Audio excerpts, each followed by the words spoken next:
Mes parents m'ont regardé dans les yeux et ont dit, sois indépendant. Traduction, nous ne paierons pas un centime pour ton université, mais ils ont écrit des chèques en blanc pour ma petite sœur, frais de scolarité, logement, tout. Alors, je suis parti. Sans dire au revoir. Sans filet de sécurité. Juste une valise et une promesse à moi-même que je ne supplierai plus jamais pour l'amour. 9 ans plus tard, j'entre au mariage de ma sœur, et ma mère ricane assez fort pour que les étrangers entendent, pourquoi cette pièce manquante est-elle ici? La pièce bascule.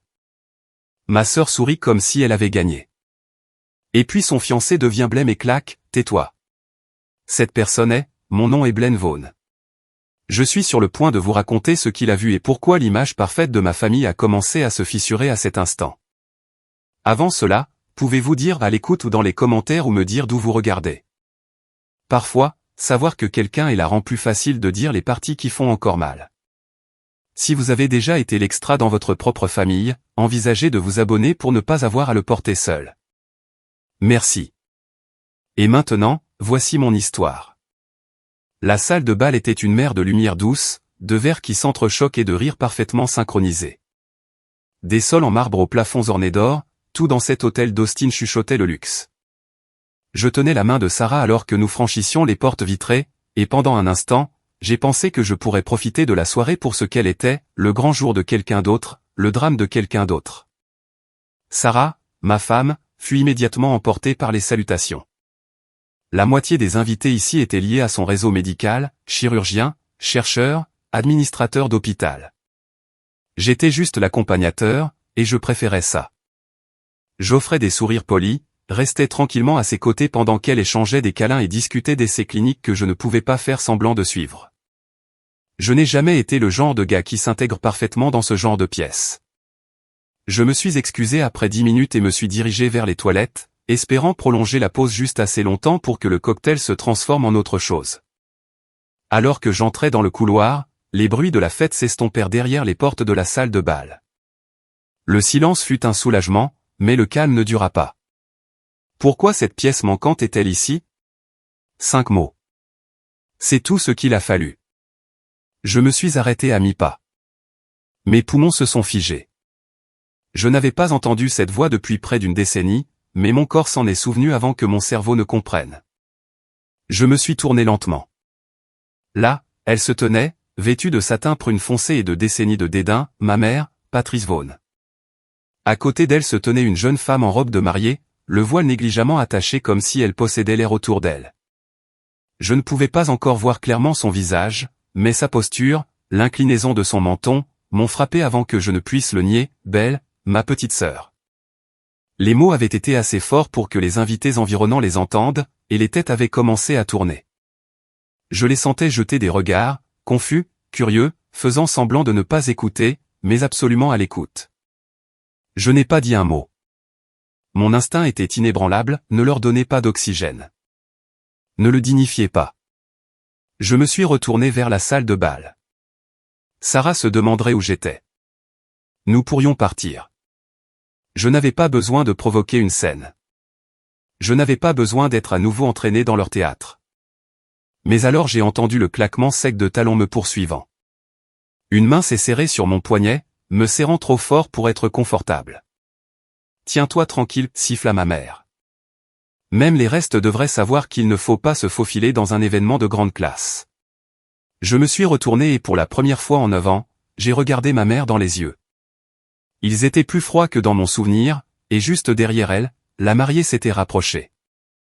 Son visage apparut en entier. Belle.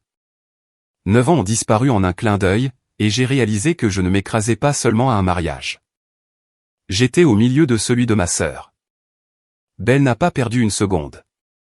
Cet homme n'est pas censé être ici, a-t-elle dit à personne et à tout le monde, la voix assez aiguë pour percer la musique qui s'échappait faiblement de la salle de bal. Il n'était pas invité. Je ne sais pas comment il est entré. Je restais immobile.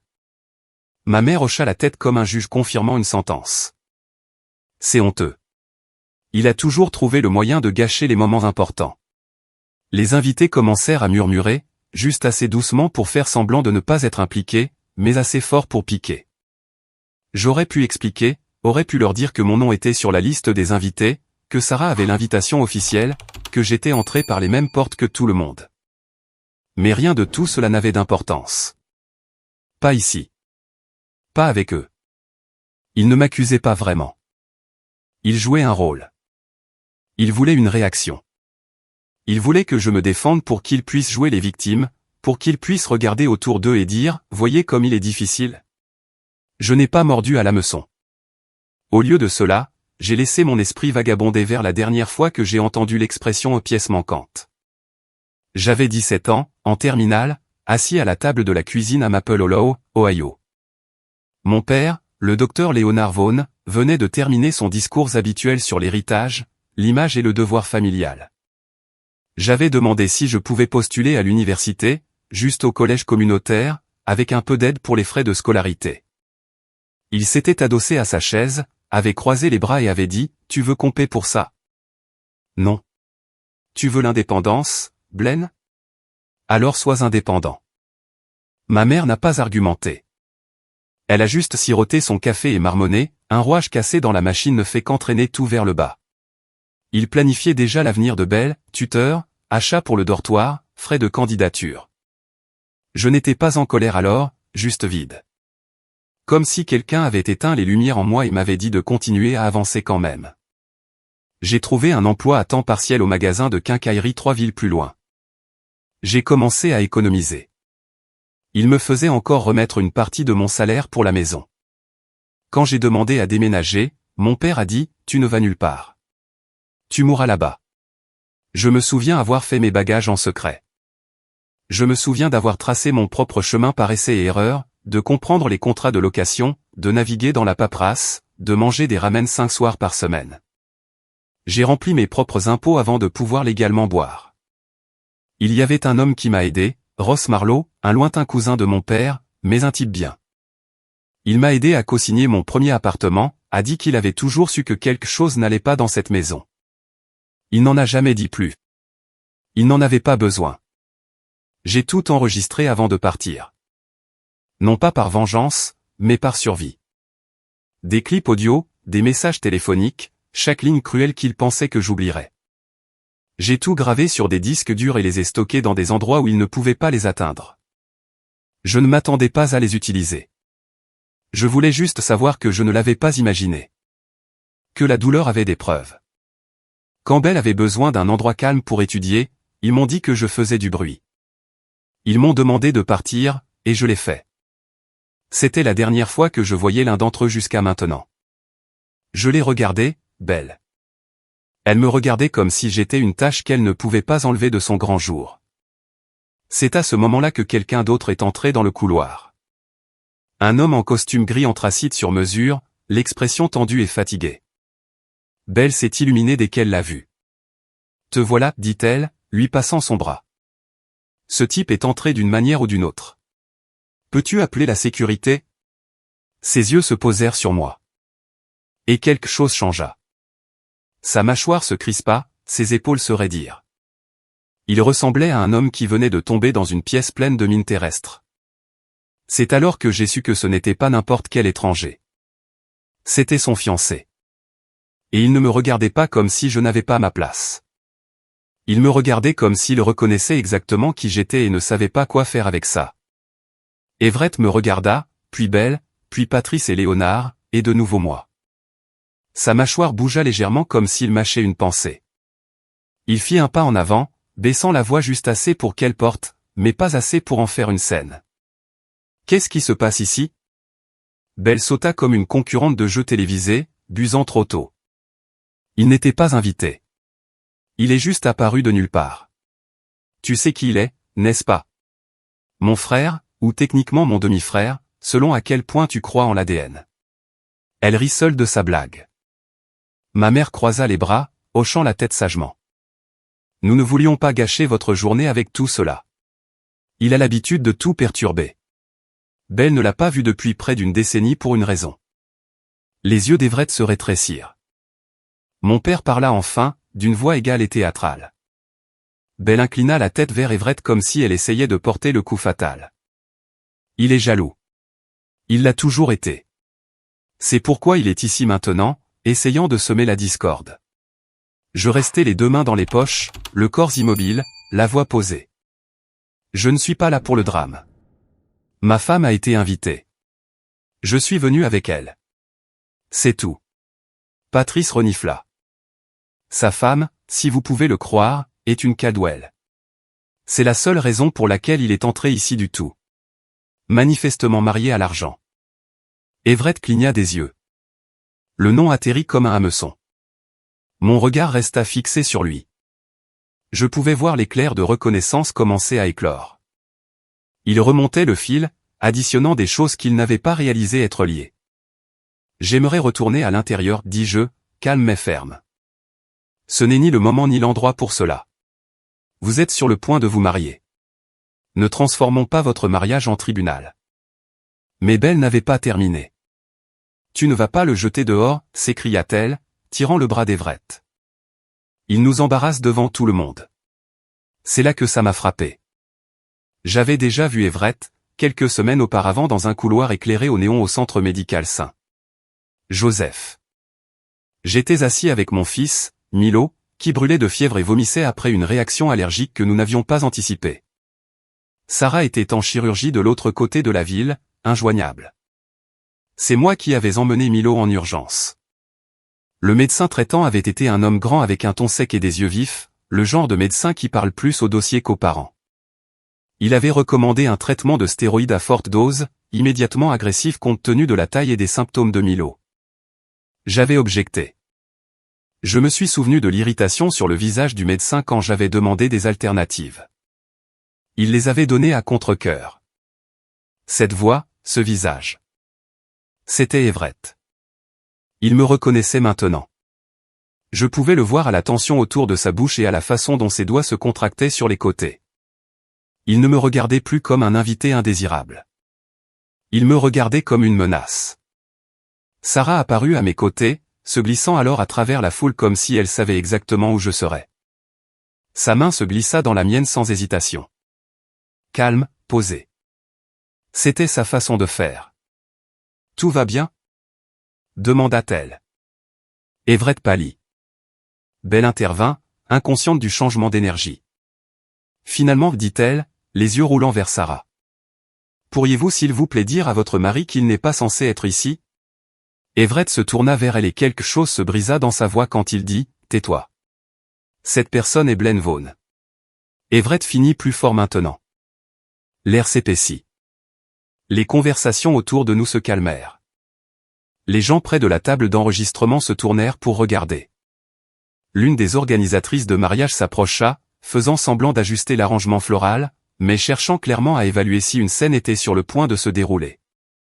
La bouche de Belle s'ouvrit, puis se referma. Everett continua, la voix plus dure maintenant. Tu viens d'essayer d'humilier quelqu'un directement lié au système dont mon département dépend. Es-tu même consciente de ce que cela pourrait signifier? Belle cligna des yeux. Tu te ranges de son côté.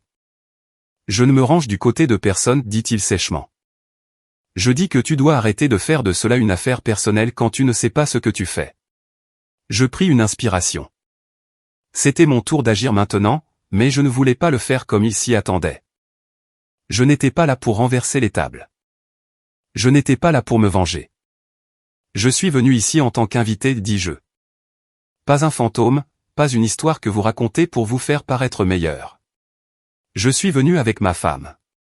C'est tout. Je regardais directement mes parents. Vous n'aimez peut-être pas que je sois ici. Vous n'aimez peut-être pas ce que je suis devenu, mais ne prétendons pas que vous n'avez pas choisi de fermer cette porte il y a 9 ans. Vous ne pouvez pas la claquer à nouveau aujourd'hui. Léonard s'avança. Tu penses qu'une start-up te donne une autorité morale? Ne te fais pas d'illusions, Blaine.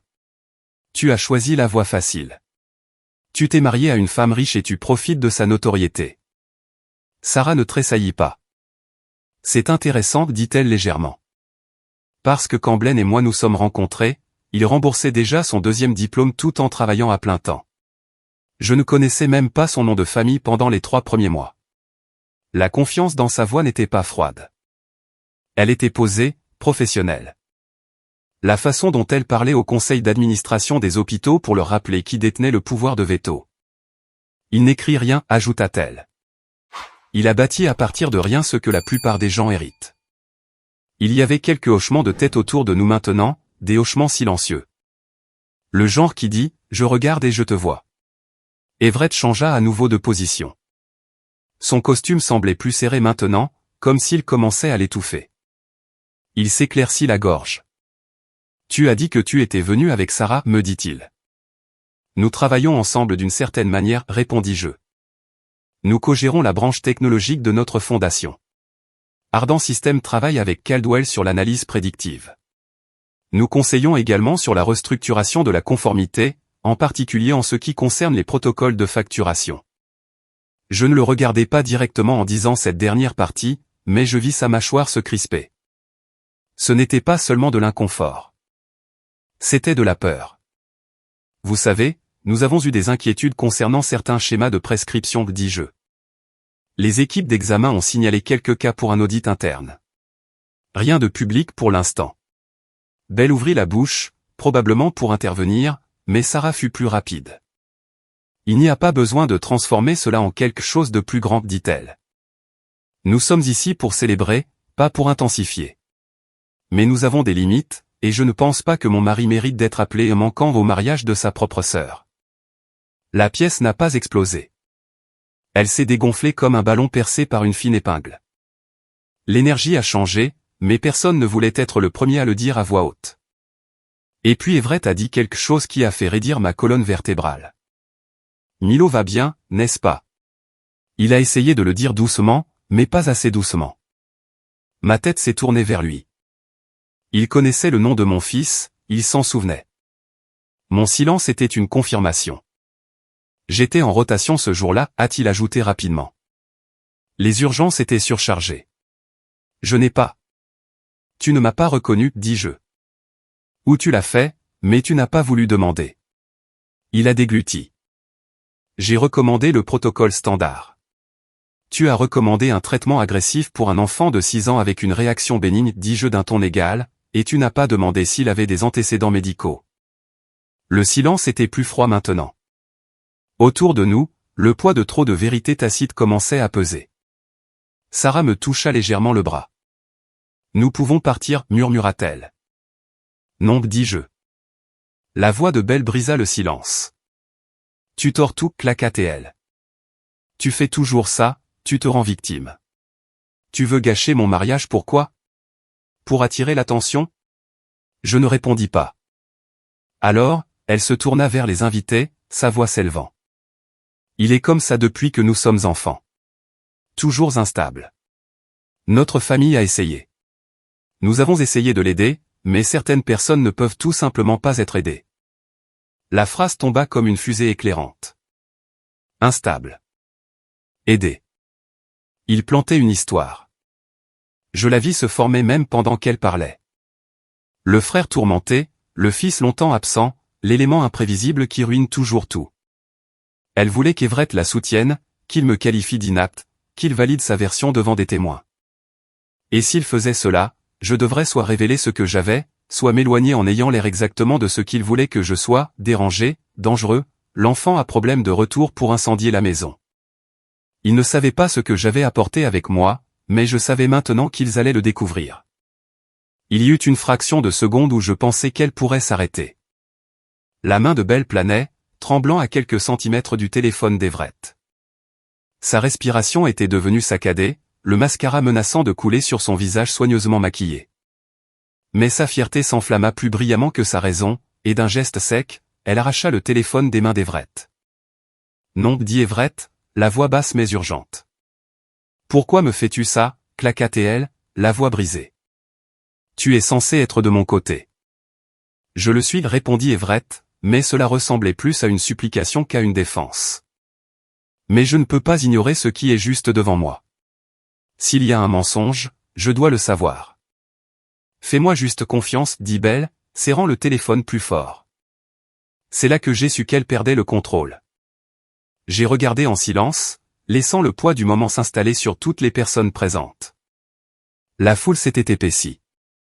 Les invités, qui quelques instants auparavant souriaient pour des photos et sirotaient du champagne, se tournaient maintenant les uns vers les autres, chuchotaient, se déplaçaient inconfortablement.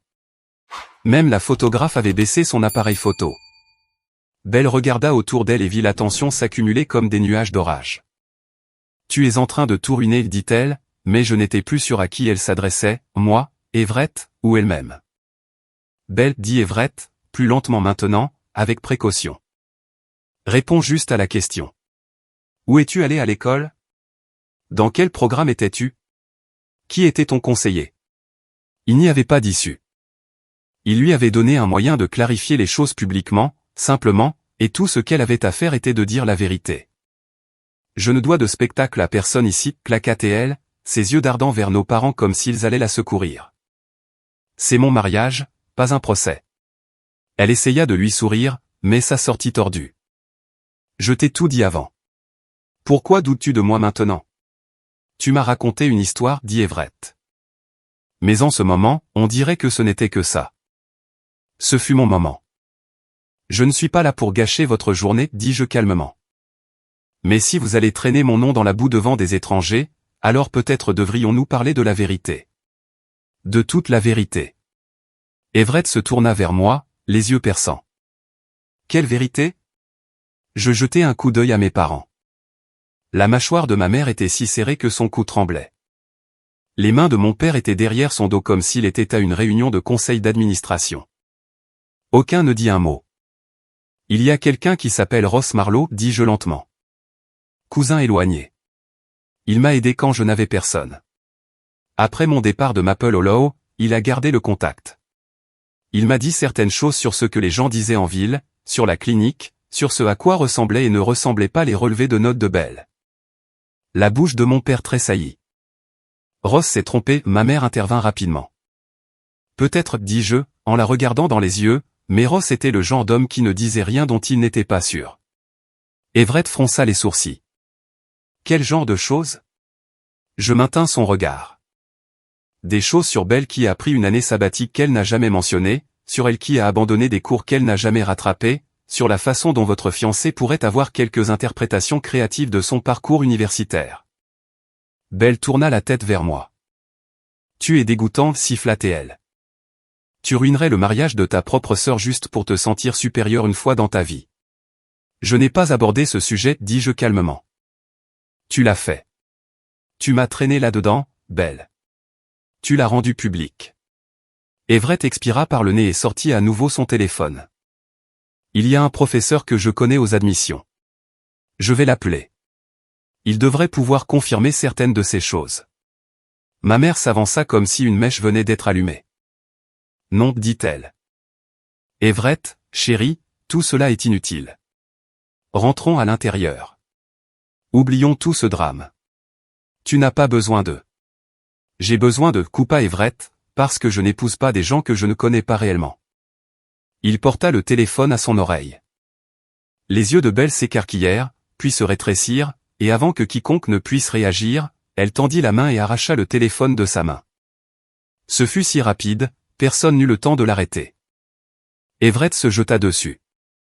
Qu'est-ce que tu fous? Tu ne peux pas simplement appeler des gens pour m'humilier, cria-t-elle en reculant. C'est ma vie aussi. Tu as menti, dit-il. Et maintenant tu empires les choses. Je n'ai pas menti, dit-elle, le souffle court. J'ai juste pas tout dit. Ce n'est pas un crime. Non, dis-je calmement, mais cela pourrait être la raison pour laquelle tout est sur le point de s'effondrer. Belle me fixa avec une haine proche, puis sans un mot, elle jeta le téléphone sur le sol de marbre et le piétina. Une fois, deux fois. Le craquement du verre résonna dans l'air comme un coup de feu. Tout le monde se figea. Le silence après l'éclatement du téléphone était plus épais que n'importe quel cri. Un cercle d'invités nous entourait maintenant, les murmures se transformant en tension, les téléphones commençant à enregistrer. Quelque part près de l'entrée de la salle de bal, un violoniste avait cessé de jouer à mi-note. Belle, dit Everett, sa voix plus froide maintenant. Qu'est-ce que tu viens de faire? Elle regarda les restes du téléphone comme si elle ne pouvait pas croire que ses propres pieds avaient fait ça. Je ne gâchais rien, dit Everett, s'avançant. J'essayais de me protéger. Et peut-être toi aussi. Tu penses que je suis une fraude, répliqua-t-elle. Tu as déjà pris ta décision. Je pense que je ne te connais pas du tout, dit Everett. Et cela me terrifie. Nos parents se sont précipités. Elle est débordée, dit ma mère, en enlaçant Belle comme si elle la protégeait du feu. C'est un mariage, ce n'est pas le moment pour ces éclats. Elle a besoin de repos, ajouta mon père, en faisant signe au personnel. Veuillez escorter cet homme dehors avant que plus de mal ne soit fait. Ils faisaient ce qu'ils avaient toujours fait, détourner, réarranger le blâme, me peindre comme le problème. Je restais enraciné. Je n'ai rien fait d'autre que de répondre à des questions que je n'ai pas posées, dis-je, gardant ma voix mesurée. Et ce téléphone? Ce n'était pas le mien. Je vous demande de partir, répéta mon père, plus fort cette fois. Parce que la vérité s'est un peu trop rapprochée, demandai-je. Parce qu'elle n'a pas pu répondre à une question de base? Tu empoisonnes cette famille depuis des années, claqua ma mère. Nous t'avons tout donné et tu as tout gâché. Maintenant, tu viens ici pour prendre plus. Je n'ai rien demandé, dis-je. Pas un centime, pas une seconde chance. Je suis venu parce que ma femme m'a demandé d'être à ses côtés. Et juste à ce moment, Sarah apparut à mes côtés, son visage illisible, sa posture calme comme la pierre. Que se passe-t-il ici? Demanda-t-elle directement à Everett.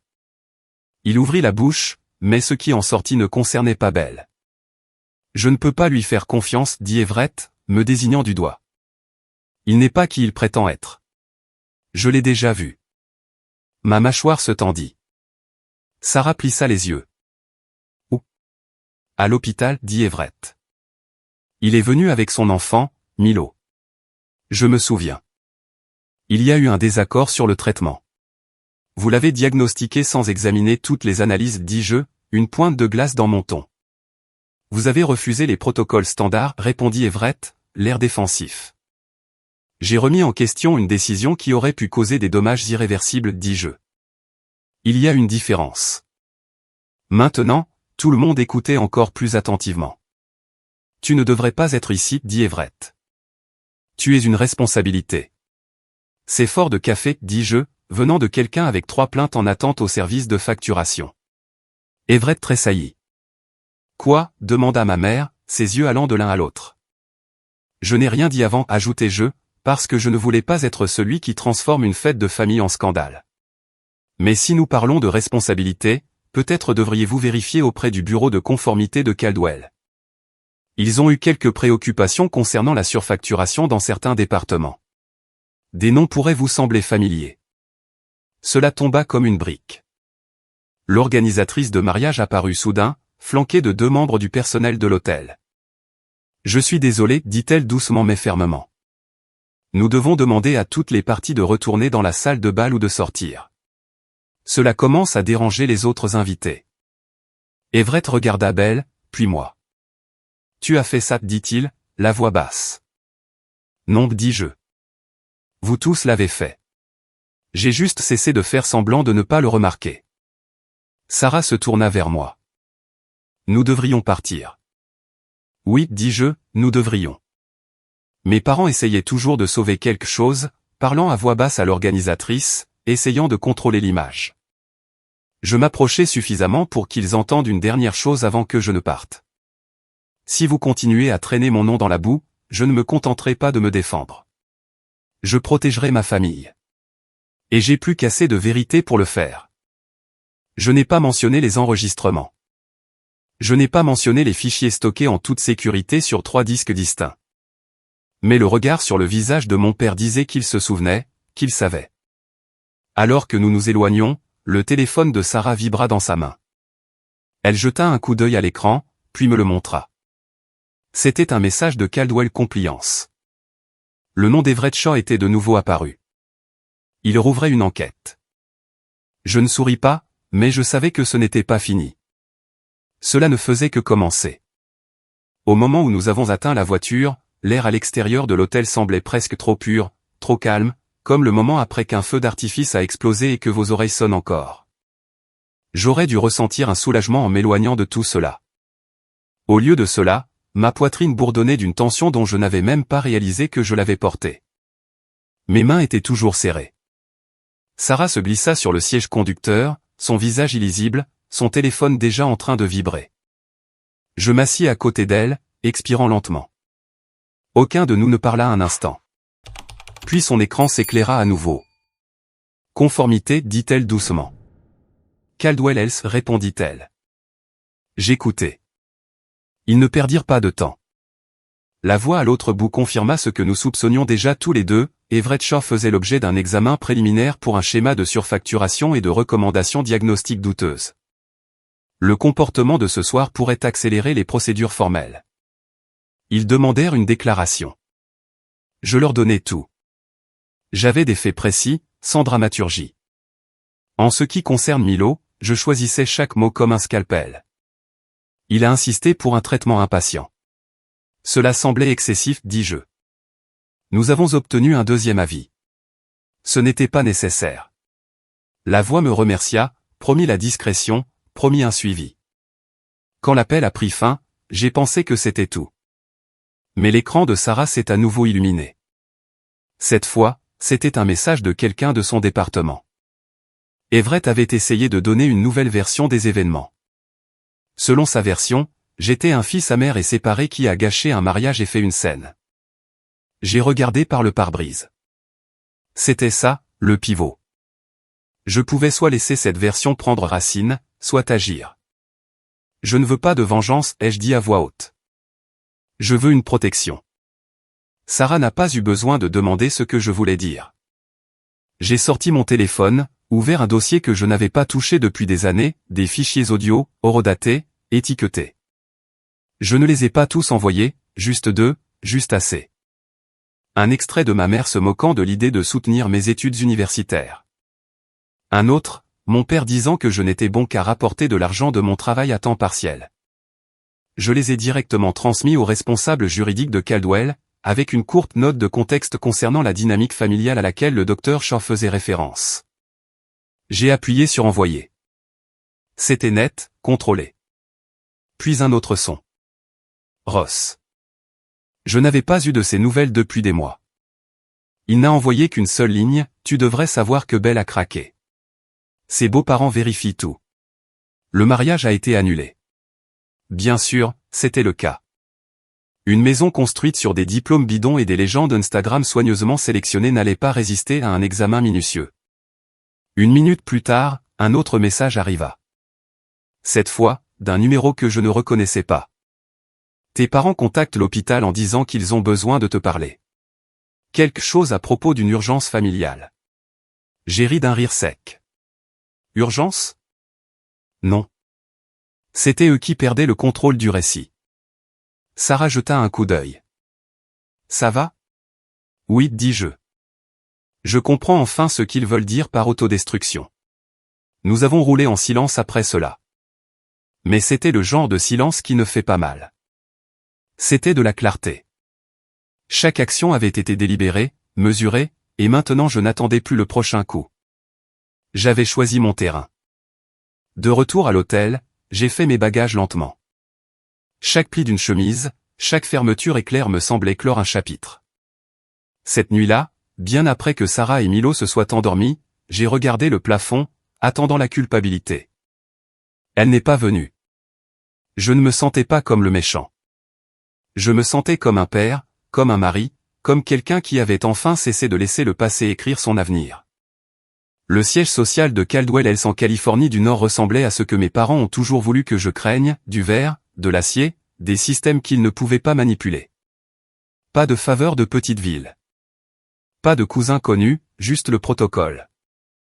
Ils se sont présentés le lendemain matin.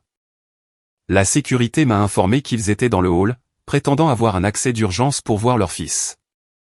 Apparemment, cela seul était censé ouvrir des portes. Quand ça n'a pas marché, ils sont devenus bruyants. Assez bruyants pour que les relations publiques soient informées. J'ai accepté de les rencontrer, mais à mes conditions. Nous nous sommes rencontrés dans une salle de conférence latérale avec un témoin des RH présent. Pas de légal, pas un piège, juste des limites. Ma mère paraissait plus âgée, non pas malade, non pas fragile, juste fanée. Mon père avait l'air agacé par le désagrément, comme si j'avais organisé cette réunion juste pour le narguer. Blaine, commença-t-elle, la voix pleine de sucre et de fumée. Nous ne t'avons pas élevé pour être froid. Vous ne m'avez élevé pour rien, dis-je.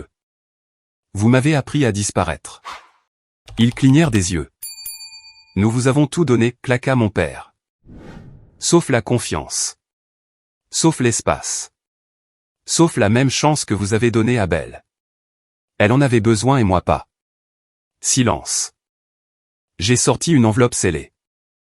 À l'intérieur se trouvaient les transcriptions de 2 messages vocaux et un résumé de leur réduction financière. Je les glissai sur la table. Non pas pour faire chanter, mais pour rappeler. Vous ne pouvez pas m'appeler de nulle part et exiger une place à la table. Surtout pas en essayant de ruiner mon nom pour couvrir votre propre désordre. Ma mère commença à pleurer, mais le spectacle était fatigué maintenant, éculé. Il ne s'agit pas de vengeance, ajoutai-je. Il s'agit de clôture pour moi, pour ma famille. Quand je suis sorti de cette pièce, je n'ai pas regardé en arrière. 3 jours plus tard, la notification officielle est arrivée. Everett Shaw a été suspendu en attendant l'enquête. Son historique de facturation est en cours d'examen. Sa conduite lors de l'examen de Milo fait maintenant partie d'une enquête éthique. Belle, son mariage n'a pas eu lieu. La famille de son fiancé a publié une déclaration demandant la confidentialité alors qu'ils examinaient des divergences nouvellement apparues. La nouvelle a voyagé vite à Maple Hollow. Les clients ont cessé de venir à la clinique de la famille Vaughn. Personne n'a dit que c'était à cause de moi, mais ils le savaient tous. La clinique a fermé ses portes en 1 mois. À la maison, Milo allait mieux. Il souriait davantage, mangeait mieux, dormait toute la nuit. Je l'emmenais à l'école tous les matins. Je lui tenais la main plus longtemps que nécessaire. Un soir, je lui racontais l'histoire d'un garçon qui quitta sa maison les poches vides mais réussit à construire quelque chose de mieux. Non pas parce qu'il devait prouver quoi que ce soit, juste parce qu'il savait qu'il le pouvait. Il me demanda si le garçon était jamais revenu. Je secouai la tête. Il n'en avait pas besoin. Quand j'éteignis sa lampe, je regardais autour de la maison silencieuse. La lumière du couloir brillait chaleureusement. Sarah fredonnait quelque chose dans la cuisine. Je n'étais plus la pièce manquante. J'étais devenu le cadre, celui qui maintient tout le reste ensemble. Certaines histoires ne se terminent pas avec des feux d'artifice. Elles se terminent dans le silence, dans des choix faits derrière des portes closes, dans des limites tracées sans public. C'est ce que cette histoire est devenue. Pas un complot de vengeance, pas une victoire au tribunal, pas une confrontation dramatique, juste un refus silencieux de continuer à saigner pour des gens qui ne savent que couper. Pendant des années, j'ai vécu avec la conviction que j'étais le problème, que j'étais défectueux, brisé, indigne. Mes parents me l'ont dit. Ma sœur l'a renforcé. Même la ville où j'ai grandi, avec ses sourires polis et son évitement prudent, m'a appris à disparaître dans le papier peint. Mais la survie fait quelque chose d'étrange à un homme. Elle vous apprend à devenir votre propre témoin et finalement votre propre défense. Lorsque je suis entré à ce mariage à Austin, je ne savais pas que j'entrais dans une épreuve. Une épreuve de qui j'étais autrefois contre qui je suis devenu. Et peut-être que c'est ça la vie. Une série de pièces dans lesquelles nous continuons à entrer jusqu'à ce que nous réalisions que nous n'y appartenons plus. Ce jour-là n'était pas une question de confrontation. C'était une question de libération.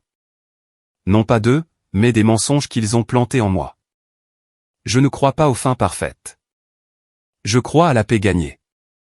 À s'asseoir en face de son passé et à dire plus jamais. À choisir de protéger les personnes qui vous voient. Pas la version que votre famille a essayé de sculpter. Pas l'écho de qui vous étiez quand vous étiez désespéré d'amour. Mais vous et tout votre être imparfait, adulte, brut. Je n'ai toujours pas les excuses que je méritais. Je ne les aurai probablement jamais. Et j'ai fait la paix avec cela car je ne cours plus après les excuses. Je construis une vie où je n'en ai pas besoin. J'ai un partenaire qui voit au-delà du bruit. Un enfant dont les rires sont plus forts que toute la honte que j'ai portée autrefois. Une maison où rien n'est gagné par le silence ou la soumission. C'est ma justice. C'est ma récompense.